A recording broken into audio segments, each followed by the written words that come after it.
Hello friends, welcome to channel stock and trade. बात करेंगे एक और आईपीओ के बारे में। जी हाँ, जिसकी लिस्टिंग डेट और साथ ही साथ में उसके प्राइसेस दोनों ही चीज़ें अनाउंस हो चुकी हैं और बिल्कुल तैयारी में है ये लिस्टिंग के लिए भी। और इसके बारे में जानेंगे कि मार्केट में किस तरह के इसके अंदर इन्वेस्टमेंट करना चाहिए, नहीं करना चाहिए, और कितना आपको प्रॉफिट इसके अंदर इन्वेस्टमेंट के ऊपर हो सकता है।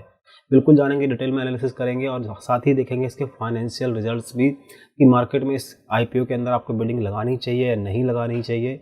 लेकिन वीडियो शुरू करने से पहले अगर आप हमारे चैनल पर नए हैं तो प्लीज़ चैनल को सब्सक्राइब कर दीजिए, वीडियो को लाइक कर दीजिए, ताकि आपके पास हमारी दी हुई जानकारी इसी तरह से अपडेट हो पाए और आप अपने प्रॉफिट के लिए किस आईपीओ में पैसा लगाना चाहिए नहीं लगाना चाहिए इसके बारे में बिल्कुल अपडेट रह सकें। और साथ ही एक जानकारी आपको और देना चाहूँगा कि अभी तक लगभग हमने 6 आईपीओज़ के ऊपर अपनी कवरेज करी है। और जिन आईपीओज़ के ऊपर हमने जितने प्रेडिक्शन दिखाए थे कि मार्केट में इस प्राइस पे लिस्टिंग हो सकती है, इतना आपको लिस्टिंग गेन मिल सकता है, वो उसी प्राइस पे लिस्ट हुए हैं और आपको कहीं ना कहीं हमारी दी हुई जानकारी से बहुत अच्छा प्रॉफिट हुआ होगा। और जिस आईपीओ में हमने कहा था कि आईपीओ अवॉइड करना चाहिए, उसकी भी आप एक बार लिस्टिंग चेक कर सकते हैं कि मार्केट में उसमें प्रॉफिट होते हुए नज़र नहीं आया। तो हमारी रिसर्च बहुत ही अच्छी है जिसमें आपको प्रॉफिट बहुत अच्छे तरीके से हो सकता है। और अगर हमने आपको अवॉइड करने की सजेशन दी है तो अवॉइड करने में भी आपका कहीं ना कहीं बेनिफिट ही हुआ होगा कि आपका इन्वेस्टमेंट जो था वो बच गया, कैपिटल आपने सेव कर पाई है। तो चलिए वीडियो शुरू करते हैं और जानते हैं इस आईपीओ के बारे में भी कि मार्केट में इस आईपीओ के अंदर क्या रिजल्ट्स होने वाले हैं और पूरा एनालिसिस करेंगे डिटेल में। तो आज जिस आईपीओ के बारे में हम लोग बात करने वाले हैं उसका नाम है वैद्य सेन आयुर्वेदिक लैबोरेटरीज लिमिटेड। इसको मार्केट में लिस्ट किया जाएगा माधव के नाम से, माधव आईपीओ के नाम से। और इस आईपीओ के बारे में जानकारी जानेंगे कि मार्केट में किस तरह का ये काम करती है। मार्केट में नाम से ही आपको क्लियर हो गया होगा कि वैद्य सेन आयुर्वेद लैबोरेटरीज लिमिटेड यानी कि कंपनी है, फार्मास्यूटिकल कंपनी, जो कि मेडिकल सप्लाईज और मेडिसिन रिलेटेड काम काज करती है, मार्केट में नजर आती है। बात करें कंपनी के ओवरव्यू के बारे में तो कंपनी का ओवरव्यू कहता है कि मार्केट में company medical services institutional engaged in treatment of the Chronicle elements like cardiac diseases, diabetes, hypertension and obesity by combining modern technology with the traditional Ayurvedic practice. यानी कि मार्केट में ये कंपनी जो काम करती है वो लगभग करती है आयुर्वेदिक प्रैक्टिसेस का, यानी कि मार्केट में ट्रीटमेंट देती है कंपनी, वो देती है आयुर्वेदिक प्रैक्टिसेस से रिलेटेड।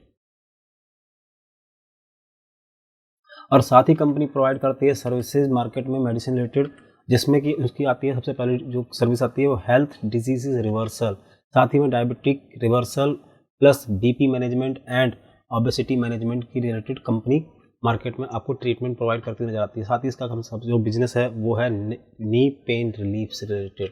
और बात करें कंपनी के ओवरऑल ग्रोथ के बारे में, कंपनी के ओवरऑल बैकग्राउंड के बारे में, तो कंपनी का लगभग 30 नवंबर 2021 के अंदर में लगभग कंपनी के साथ में कंपनी ने ऑपरेट कर रखा था 274 क्लिनिक्स अक्रॉस महाराष्ट्र, मध्य प्रदेश, गुजरात, उत्तर प्रदेश, गोवा और बहुत सारी सिटीज़ के अंदर, स्टेट्स के अंदर कंपनी कहीं ना कहीं कार्यरत करती नजर आती है।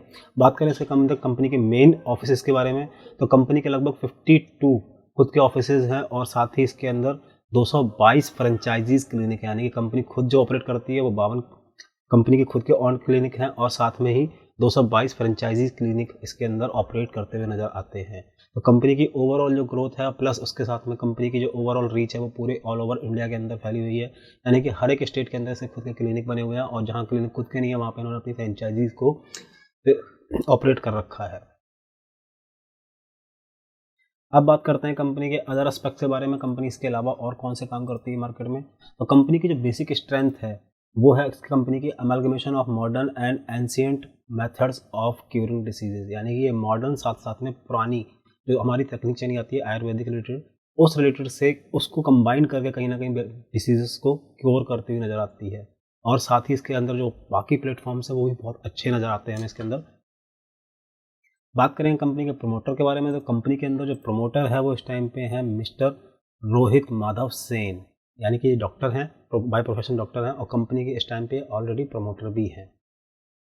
अब बात करें कंपनी के फाइनेंशियल्स के बारे में, कंपनी के फाइनेंशियल्स किस तरह से नजर आते हैं। तो बात करें कंपनी की अगर इक्विटी शेयर होल्डिंग के बारे में तो कंपनी ने लगभग इक्विटी शेयर होल्डिंग को हर साल इंक्रीज किया है।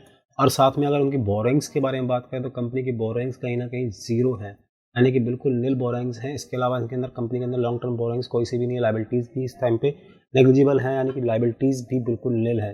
तो कंपनी के पास ओवरऑल जो पैसा लगाया हुआ मार्केट के अंदर वो खुद का लगाया हुआ, यानी कि इक्विटी शोल्डर का है, प्लस साथ में ही रिजर्व्स एंड सरप्लस जो उसके हैं कंपनी के, वही कहीं ना कहीं कंपनी के अंदर इन्वेस्टमेंट करते हुए नजर आते हैं।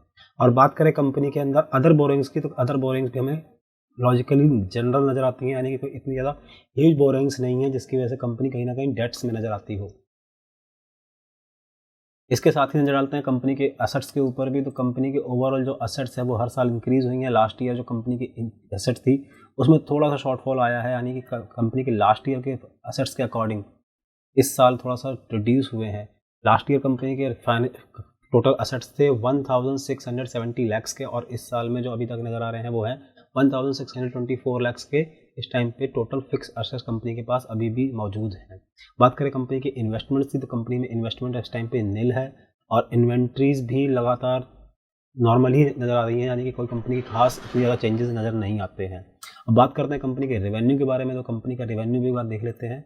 कंपनी के रेवेन्यू के अकॉर्डिंग कंपनी जो रेवेन्यू जनरेट कर रही है वो हर साल लगातार बढ़ा के रेवेन्यू जनरेट करती नजर आई है, और इस साल भी कंपनी का जो रेवेन्यू है वो लगभग इंक्रीज होता ही नज़र आ रहा है। यानी कि कंपनी का जो रेवेन्यू लास्ट ईयर था 5227 लाख का, और इस साल अभी तक हाफ ईयर में 3156 लाख तक का रेवेन्यू कंपनी ने जनरेट कर लिया। तो इसके अकॉर्डिंग अगर हम इसको डबल भी कर देते हैं तो मार्केट में लगभग इसके रेवेन्यू जो इस साल में आने वाले हैं 31 मार्च में, वो लगभग 6000 लैक्स के रेवेन्यू इस साल कंपनी जनरेट कर सकती है।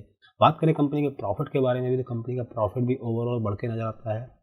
मार्च 2020 के अंदर लगभग कंपनी का माइनस में था, यानी कि प्रॉफिट में नहीं थी कंपनी, लेकिन उससे नेक्स्ट ईयर में 154 लाख के प्रॉफिट थे, और इस साल के अभी 7 मंथ्स का रिजल्ट जो दिखा रहा है 135 लाख के प्रॉफिट अभी तक कंपनी जनरेट कर चुकी है।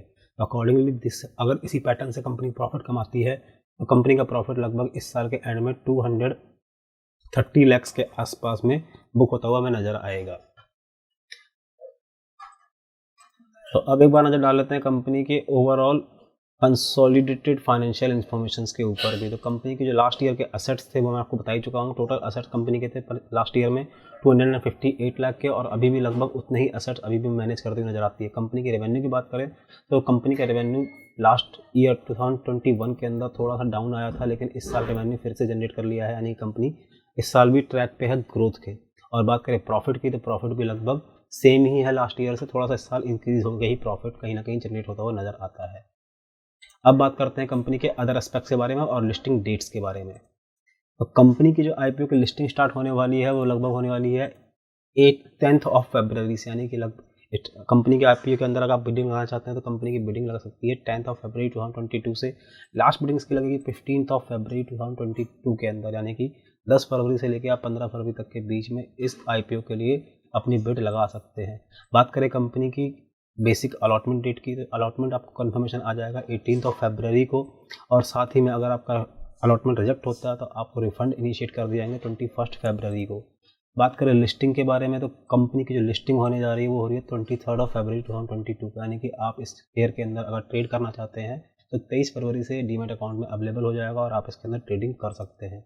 और साथ ही बात करें कंपनी के इशू टाइप की, तो इशू टाइप रहा है फिक्स्ड प्राइस आईपीओ, और लिस्टिंग होने जा रही है इसकी एसएमई एनएससी पे, यानी कि एनएससी एसएमई के अंदर इसकी लिस्टिंग होने जा रही है।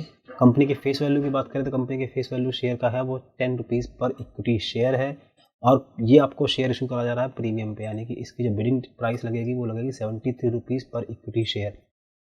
और लॉट साइज़ की बात करें तो लॉट साइज़ का रहने वाला है 1600 शेयर्स का।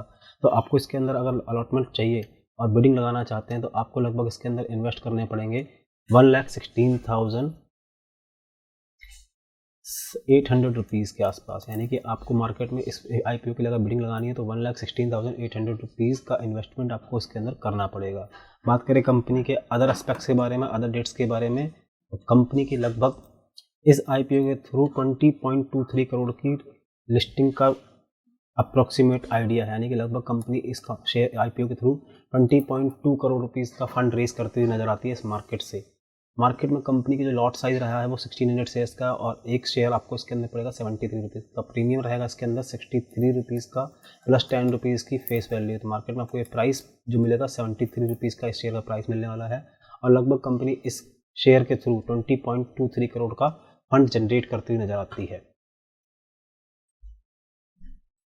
तो जैसा कि मैंने आपको बताया कंपनी का जो लॉट साइज़ है वो 1600 शेयर्स का है। लिस्टिंग होगी इसकी एनएससी एसएमई पर, और लॉट साइज में जो इसके अंदर फंड रेज होने वाले हैं वो होने वाले हैं लगभग 20.23 करोड़ के, और इसके इक्विटी शेयर्स का नंबर अगर बात करें तो 27.71 लाख का इक्विटी शेयर मार्केट में इशू करने जा रही है। अब बात करें कंपनी के ऑब्जेक्टिव्स के बारे में, कंपनी इस आईपीओ को मार्केट में क्यों लेके आना चाहती है। तो कंपनी का मेन ऑब्जेक्टिव जो रहने वाला है वो है funding, branding and advertisement expenses, यानी कंपनी लगभग अपने जो इस आईपीओ से फंड इशू होगा, फंड रेज करेगी, उससे अपनी फंडिंग करेगी एडवर्टीजमेंट के लिए, ब्रांडिंग के लिए। तो कंपनी अपनी ब्रांडिंग के ऊपर इस पैसे को लगाने वाली है मार्केट में, और साथ ही उसके अलावा उसके अंदर है जनरल कॉर्पोरेट पर्पसेस। और लास्ट में बात करें कंपनी के अंदर होल्डिंग्स के बारे में कि प्रमोटर्स की इसके अंदर कितनी होल्डिंग रहने वाली है। तो मार्केट में इनकी प्रमोटर की जो होल्डिंग थी इस आईपीओ से पहले थी लगभग 90% की, और इस आईपीओ के अलॉट होने के बाद में इनकी होल्डिंग रह जाएगी 66.34% की, यानी कि लगभग 23% की होल्डिंग इस टाइम पे ये लोग मार्केट में इशू करते हुए नजर आते हैं। प्रमोटर की होल्डिंग 66.34 रह जाएगी, और लगभग 23.6% की होल्डिंग मार्केट में ये लोग इशू करके लेके आने वाले हैं। अब बात करते हैं कंपनी के फाइनेंशियल रिजल्ट्स के बारे में और फाइनल रिजल्ट्स के बारे में। तो कंपनी के फाइनेंशियल रिजल्ट्स ओवरऑल जो है वो ठीक ही है। कंपनी की ग्रोथ इतनी ज़्यादा अट्रैक्टिव नज़र नहीं आती है, यानी कि कंपनी के अंदर जो इन्वेस्टमेंट होने वाली है वो एक लिमिटेड टाइम के लिए होने वाली है, और अगर आप लोग इसके अंदर इन्वेस्टमेंट करना चाहते हैं तो आपको इन्वेस्टमेंट के बाद में प्रॉफिट जो नज़र आने वाला है वो लिस्टिंग के दिन पे हो सकता है कि आपको 10 से 15% तक का प्रॉफिट हो सकता है नज़र आ जाए। लेकिन फिलहाल के लिए मैं आपको इसके अंदर अवॉइड करने का डिसीजन दूंगा कि मार्केट में इससे अगर अवॉइड कर सकते हैं तो अवॉइड करिए। लिस्टिंग वाले दिन भी अगर आप लिस्टिंग वाले दिन इसको प्राइस को बाय करना चाहते हैं तो इसी रेट के आसपास में आपको ये मिल सकता है।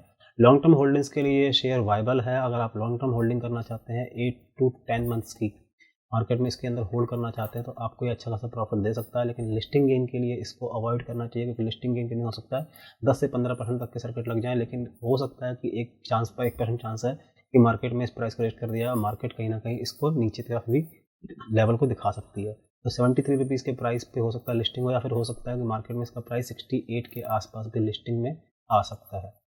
तो जो लोग रिस्की ट्रेडर्स हैं, जो अपना पैसा सेव करना चाहते हैं, इसको रिस्क नहीं लेना चाहते, वो इसको अभी अवॉइड कर सकते हैं।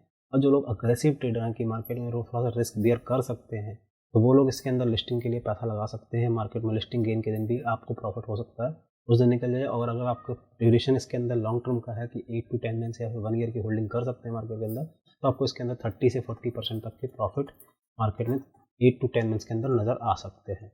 तो फिलहाल आपके लिए यही सजेशन रहेगा, जो रिस्की ट्रेडर हैं, जो थोड़ा सा अपना पैसा सेव करना चाहते हैं, रिस्क बियर नहीं करना चाहते, वो मार्केट में से अवॉइड करिए। जो लोग इसके अंदर लिस्टिंग करना होल्डिंग करना चाहते हैं 8 to 10 मंथ्स की, वो लोग इसके अंदर बिल्कुल मार्केट में होल्डिंग करके, बिडिंग लगा के प्रॉफिट को बुक करके या फिर उसको होल्ड करके आगे जा सकते हैं। तो होप आपको वीडियो पसंद आया होगा। पसंद आया तो प्लीज़ चैनल को सब्सक्राइब कर दीजिए, वीडियो को लाइक कर दीजिए।